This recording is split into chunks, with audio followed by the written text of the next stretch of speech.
ठाकुर जी गौचारण करके जा रहे थे।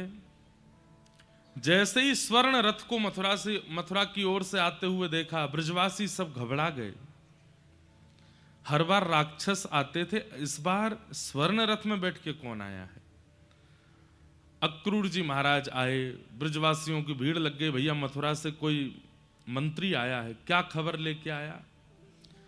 चारों तरफ लोग इकट्ठे हो गए। एक पेड़ के नीचे बैठ करके नंद बाबा ने कही, कहो भैया अक्रूर कैसे आए?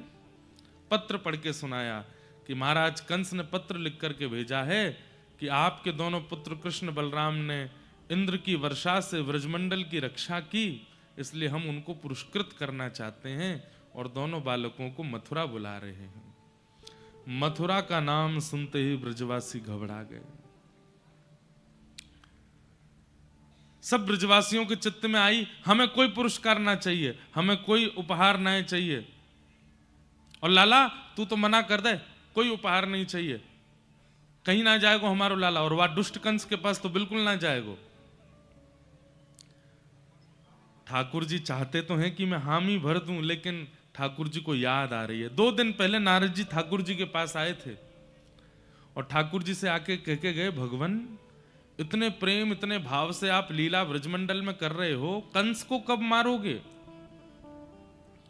कंस को मारना है, काल नेमी का वध करना है, जरासंध के साथ 17 बार युद्ध करके रण छोड़ करके द्वारिका जाना है, 16,108 विवाह करने हैं, महाभारत का युद्ध करा करके गीता का ज्ञान देना है। ये सब आप तभी कर सकते हैं जब आप ब्रज से बाहर निकलेंगे, क्योंकि यहां तो आप प्रभुता भूल करके बैठे हो।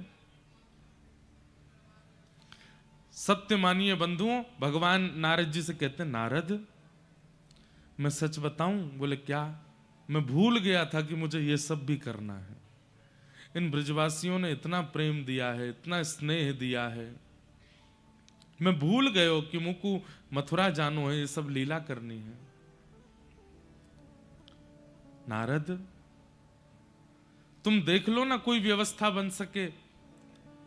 अगर महादेव सृष्टि को संभाल सकें, ब्रह्मा जी मेरी पदवी ग्रहण कर लें, भगवान ब्रह्मा बन जाएं, मुझे छोड़ दें, मैं त्रिलोकी नाथ नहीं बनना चाहता, मैं सदा इन ब्रजवासियों के पास रह लूं, ऐसी कोई योजना नहीं बन सकती?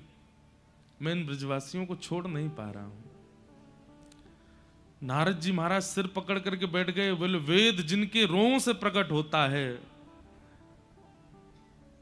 मीमांसाएं उत्तर मीमांसाएं आदि जिनकी भ्रगुटी टेढ़ी करने मात्र से प्रकट हो जाती हैं, जहां पर मोह आकर्षण लोभ आदि के नाश की बातें कही जाती हैं, ऐसे परमात्मा आज स्वयं लोभ में दिख रहे हैं, स्वयं मोह में दिख रहे हैं, स्वयं आसक्ति में दिख रहे हैं। नहीं नारद, ये लोभ नहीं है, ये मोह नहीं है, ये आसक्ति नहीं है, ये प्रेम है।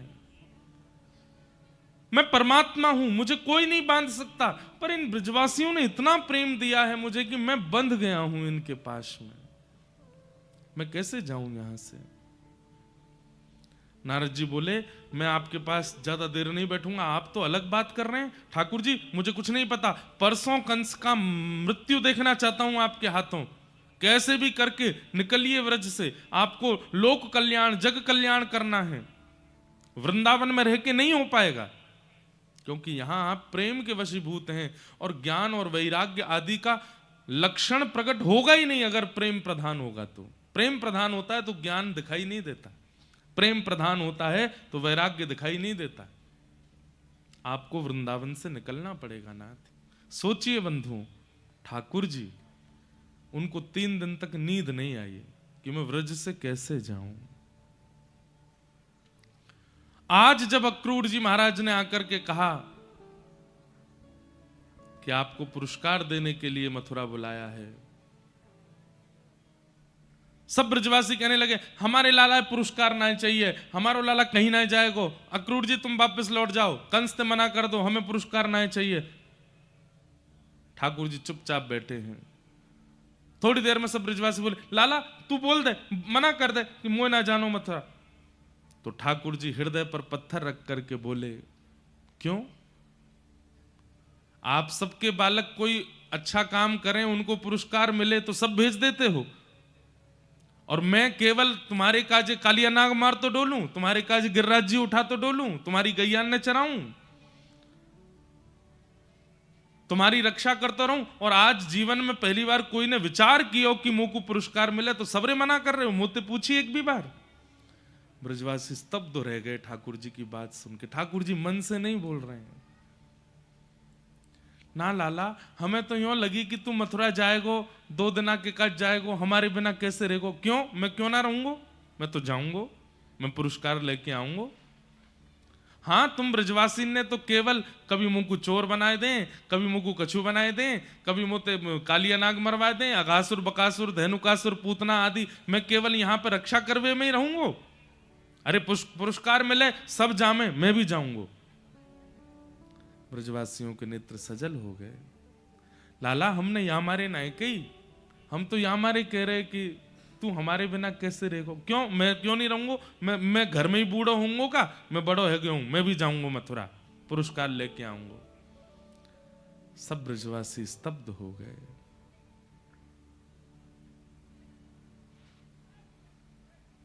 थोड़ी देर में ठाकुर जी ने अपनी भाषा थोड़ी नरम की। ब्रजवासी ने बोले, अरे 2 दिन की तो बात है, मैं आ जाऊंगा ना परसों। ब्रजवासी बोले, ना ना लाला, अब हम कछु कहेंगे तो को बुरी लग जाएगी, तू चलो जा, तू प्रेम से पुरस्कार लेके आ। और भैया सुन लो सबरे, आज के बाद कोई राक्षस आवेगो, मृत्यु स्वीकार कर लेंगे लेकिन लाला को आगे नहीं करेंगे। ठाकुर जी बोले, अरे तुम सब तो बुरा मान रहे हो, मैंने या भाव से थोड़ी कही, मैं तो या मारे कह रहा हूं सबके बालकन को पुरस्कार मिले तो मैं क्यों नहीं जाऊं।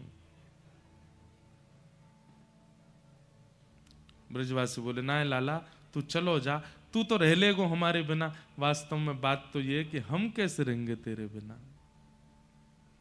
2 दिन तक तो को देखे बगैर हम कैसे रहेंगे। ब्रजवासियों की स्थिति कैसी है बंधुओं? दर्श बिन दुखण लागे नैन, दरस बिन दुखण लागे नैन, दरस बिन दुखण लागे नैन, दरस बिन दुखण लागे नैन। जब ते तुम बिछुड़े प्रभु मोरे, जब ते तुम बिछुड़े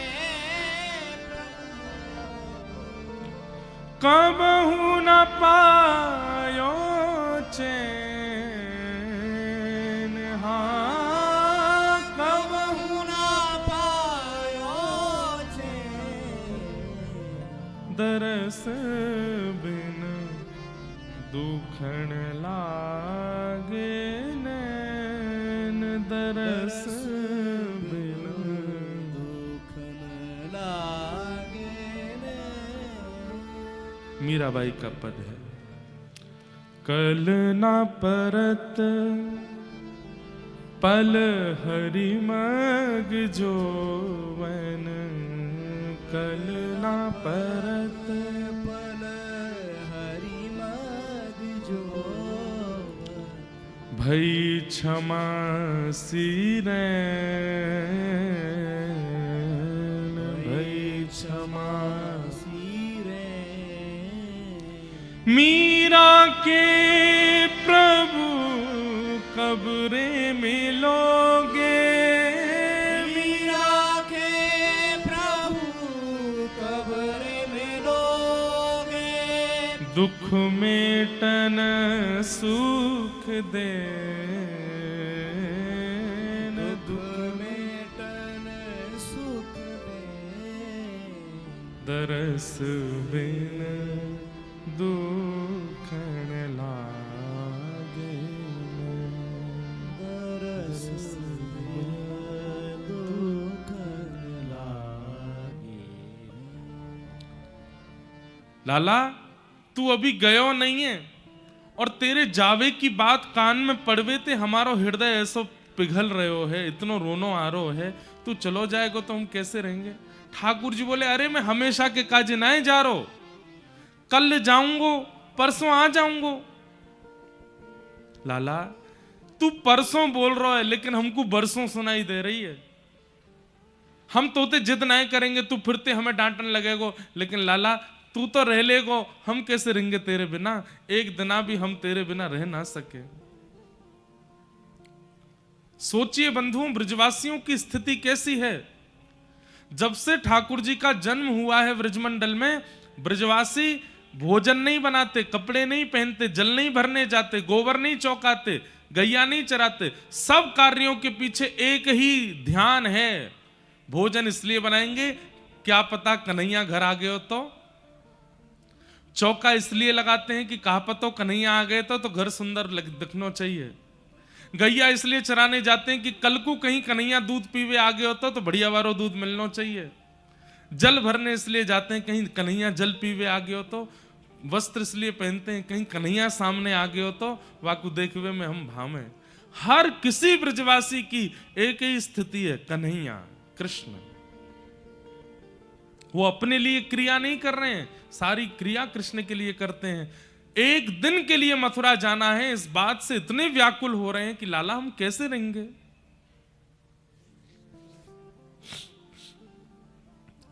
यशोदा मैया आई, लाला का पक्ष लिया। अरे कोई बात ना, लाला को बहुत मन है तो चलो जाएगो, फिर आ जाएगो परसों। नंद बाबा जाएंगे ना साथ में, तुम सबरे ज्यादा मन में कोई विचार मत करो।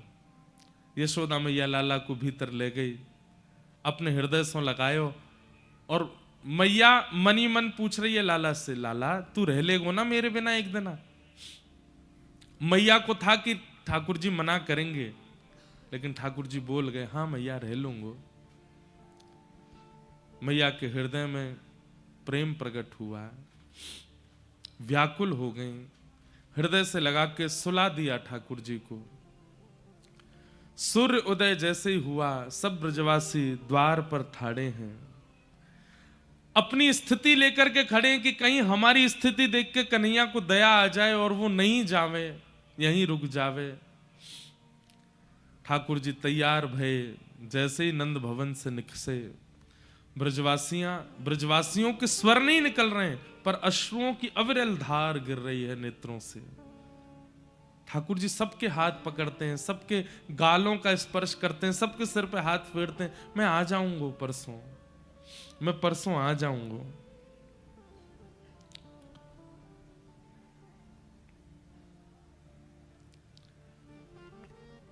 सबसे मिलते भय ठाकुर जी जैसे ही रथ पर आरूढ़ हुए। बंधुओं, यहां जब कंस ने अक्रूर जी को भेजा था वृंदावन, तो श्री देवकी मैया को पता चला कि लाला को वापस लावे के काजे अक्रूर जी जा रहे हैं। तो कारागृह में बैठी वही देवकी मैया ने अक्रूर जी को बुलवाया और अक्रूर जी से कहा तुम मेरे लाला को लेवे जा रहे हो। बोले हाँ मैया, अब चिंता मत करो, 11 वर्ष 56 दिन बाद अब आपको लाला वापस आ जाएगा। देवकी मैया बोली मेरो एक काम करके आनो है आपको, ध्यान से सुनियो बंधु। अक्रूर जी महाराज बोले क्या काम मैया। बोले जब लाला को लेके निकलो ना वृंदावन से, नेक समय निकाल के यशोदा को एकांत में जाके बता दियो कि ये लाला वाको नहीं है, ये लाला मेरो है।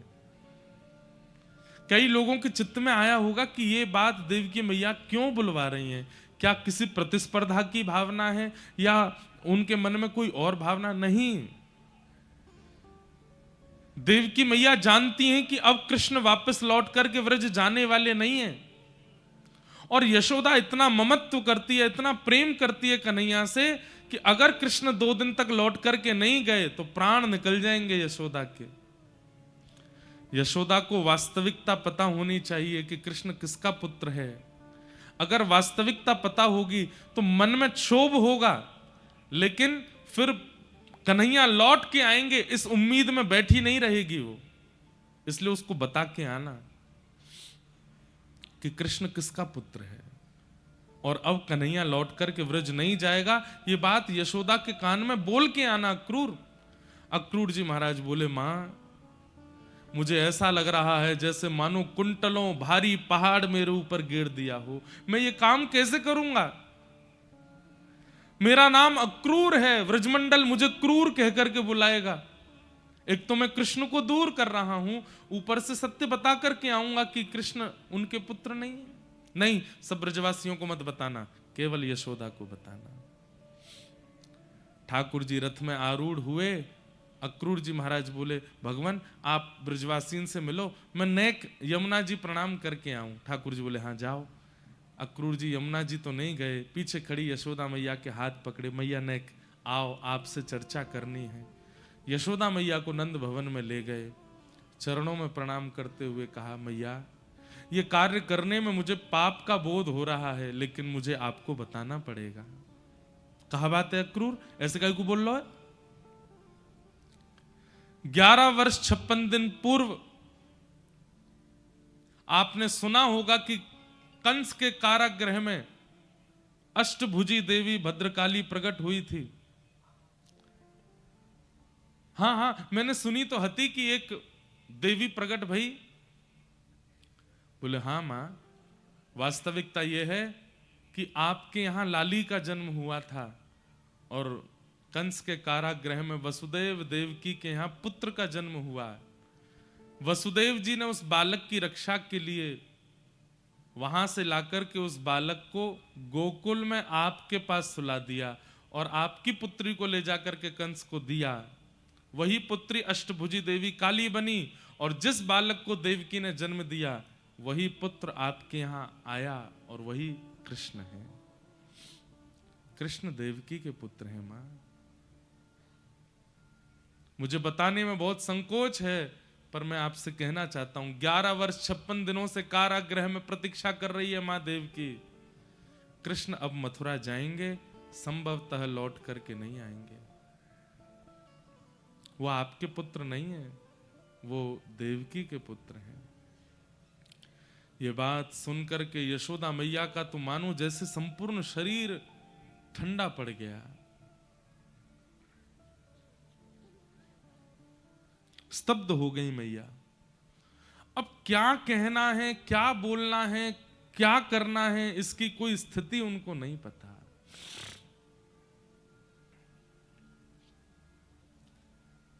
अक्रूर जी महाराज बोले, मैया मुझे आज्ञा दो, अब मैं जाऊं।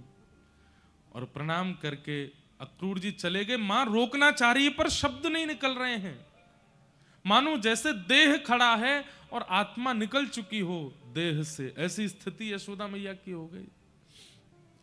अक्रूर जी वापस रथ में जाकर के बैठे। रथ जैसे ही आगे बढ़ा, ब्रजवासियों के रोने की कोलाहल की आवाज आने लगी, कन्हैया मत जाओ मत जाओ। सुनकर के यशोदा मैया व्याकुल हुई, दौड़ी, जैसे तैसे संभाल करके नंद भवन से बाहर आई।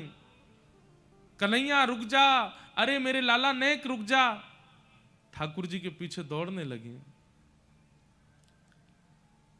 ठाकुर जी ने जैसे सुना कि यशोदा मैया दौड़ रही हैं, कूद पड़े चलते रथ से, दौड़ करके मैया से जाके लिपट गए। अरे मैया तू काहे को ऐसे परेशान हुए? अरे मैं आ जाऊंगा ना, तू काहे को ऐसे रो रही है? अब तू ही रोवेगी तो सबन की हालत क्या हो जाएगी। ऐसे मत रोवे मैया, मैं आ जाऊंगा। यशोदा मैया बोली, हाँ लाला मुझको पता है तू आ जाएगा, नेक रुक जा। और यशोदा मैया अपने हाथों से लाला के सर्वांगीण अंग का स्पर्श कर रही हैं। नेत्र कैसे हैं, नासिका कैसी है, केश कैसे हैं, ओष्ठ कैसे हैं, कान कैसे हैं, थोड़ी कैसी है, सर्वांगीण अंग का स्पर्श मानो अपने अंदर ले रही हैं, क्योंकि अब ये स्पर्श दोबारा मिलेगा नहीं। और सर्वांगीण अंग का स्पर्श करते हुए अंत में जैसे ही घुटने छूते हुए मैया ने चरण पकड़े, ठाकुर जी बैठ गए। मैया ऐसा मत करे, ये कहा कर रही है तू? लाला मुझको आज सब सच पतो चल गयो है, तू मेरो लाला ना है, तू तो देवकी को लाला है। और लाला तू मथुरा जाएगो, देवकी मिलेगी, अब तो को अब वापस ब्रजमंडल नहीं आन देगी। पर तू चिंता मत कर, मैं कोई को नहीं बताऊंगी, मेरो लाला अब वापस नहीं आवेगो। सुन करके ठाकुर जी रोने लगे। नहीं माँ ऐसे मत कहो।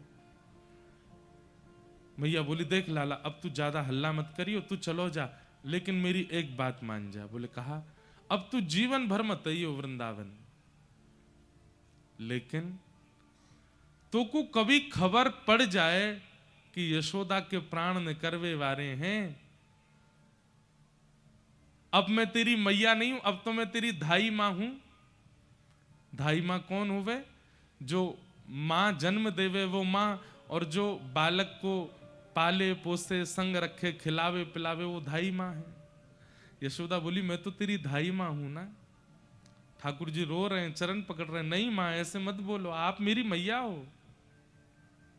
देख लाला अब तू मेरी बात सुन, मैं इतनी निष्ठुर नहीं हूं कि कोई के बालक को वाकी मैया से दूर करूं। तू देवकी के पास जा, बस तो को जब पता चल जाए ना कि यशोदा प्राण त्याग व्यवहारी है, बस वाद ना वापस आए जाइयो, और मैं अपने श्वासन को बचाए के रखूंगी। मेरो लाला आवेगो तभी अंतिम श्वास लूंगी, तो को खबर पहुंच जाएगी कि मैं प्राण त्याग व्यवहारी हूं, बस आए जाइयो, मैं प्राण नहीं त्यागूंगी। जैसे ही तू सामने आवेगो बस मेरे सर को अपनी गोद में रख लियो, मैं अपने लाला को देखती रहूंगी, या कि रूप माधुरी को दर्शन करती रहूंगी, और देखते देखते तो को देखते देखते प्राण त्याग दूंगी लाला, बस ये मेरी अंतिम इच्छा है, या को पूरी कर दियो, और मैं तो से कछु ना मांग रही।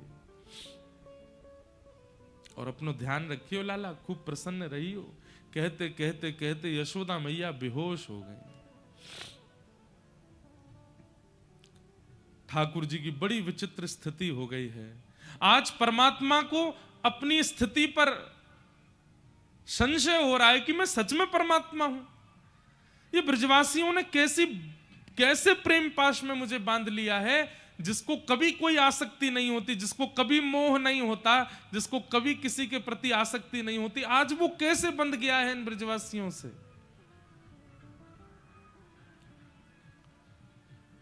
ब्रजवासियों की ओर इशारा किया। ठाकुर जी को ब्रजवासियों ने उठाया, बोले लाला अब तू जा, विलंब मत कर, मैया को हम संभाल लेंगे, तू आई जाएगा परसों। ठाकुर जी बोले हाँ मैं जाऊं। मैया के चरणों में प्रणाम करके वृंदावन की रज को अपने जेब में रख के ठाकुर जी वृंदावन को प्रणाम करके रथ में आरूढ़ हो गए और मथुरा को प्रस्थान कर गए। बहुत भावुक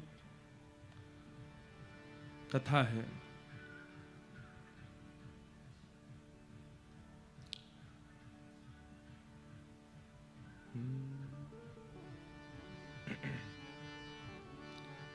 व्रज के विरही लोग बिचारे, व्रज के विरही लोग बिचारे।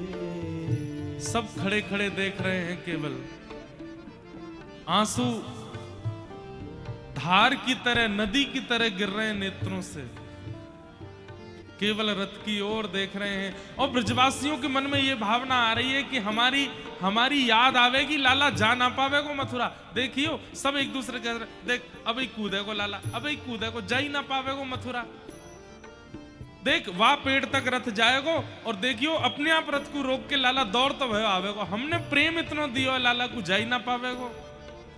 लेकिन वो रथ, वो पेड़ भी पार हो जाता है, आगे का चौराहा भी पार हो जाता है, उसके आगे भी ठाकुर जी निकल जाते हैं, और ब्रजवासी मानो जैसे धोखे में खड़े हों, खड़े रह जाते हैं। नहीं आए ठाकुर जी लौट के। व्रज के विरही लोग बिचारे, व्रज के विरही हे बिन गोपाल ठगे से ठाड़े, बिन गोपाल ठगे से ठाड़े, बिन नंदलाल ठगे से ठाड़े।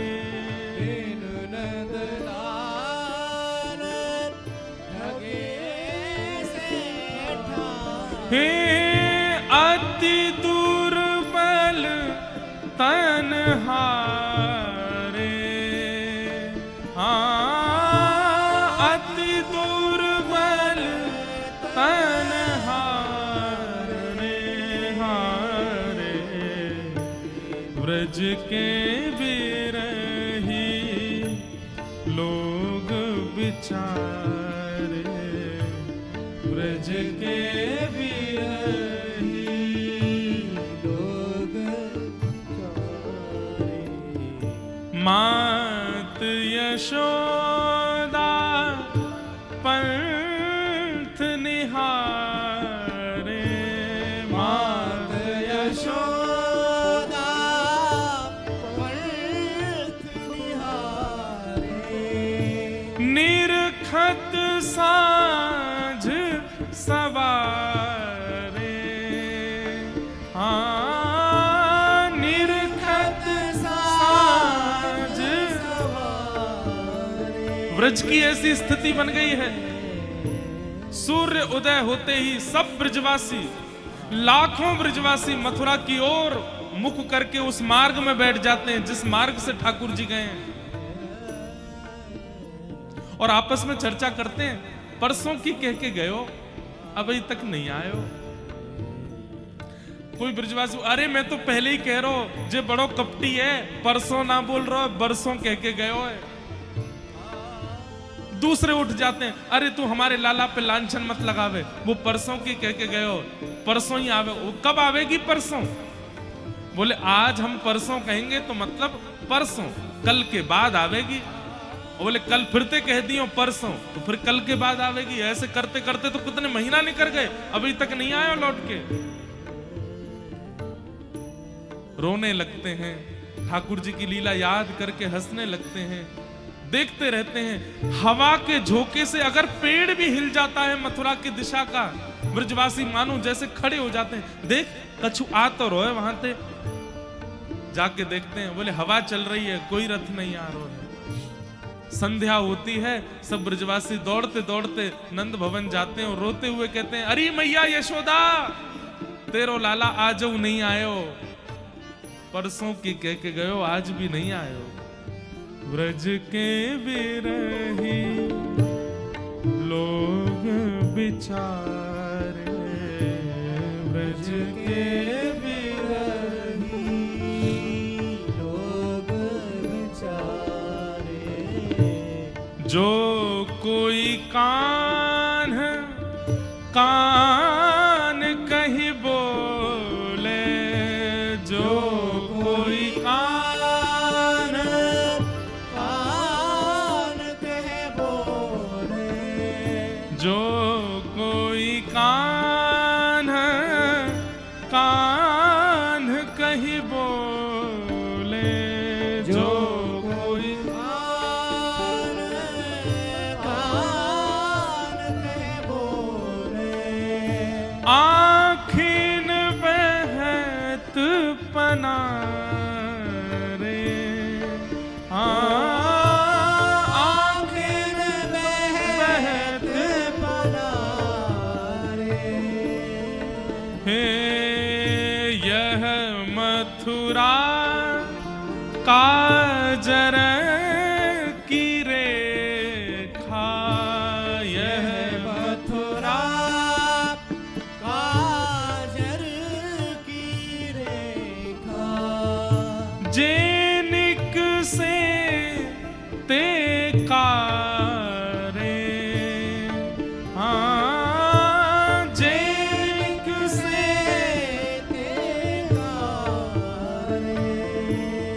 श्री परमानंद दास जी का पद है ये। यह मथुरा काजर की रेखा, जे निकसे ते कारे। इसके दो अर्थ हैं।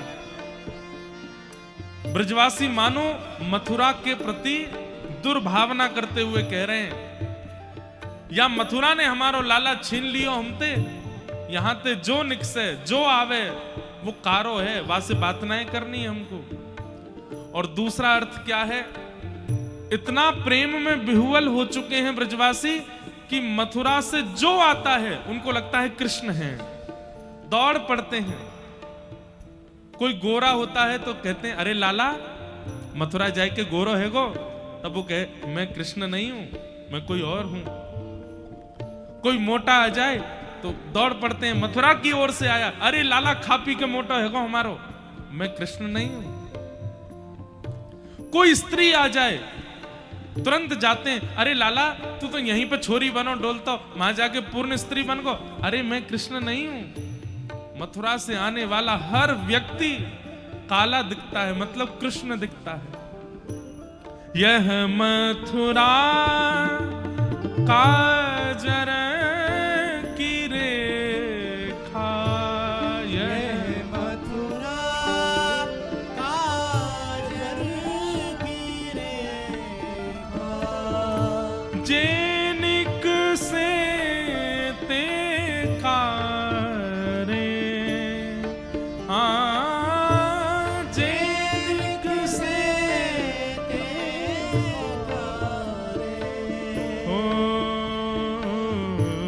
ब्रज के विरही लोग बिचारे, ब्रज के विरही लोग बेचारे, परमानंद स्वामी बिन ऐसे, परमानंद स्वामी बिन ऐसे, हाँ परमानंद स्वामी बिन ऐसे। परमानंद स्वामी बिन ब्रजवासी कह रहे हैं लाला के बिना हम कैसे हैं, शब्द सुनिएगा।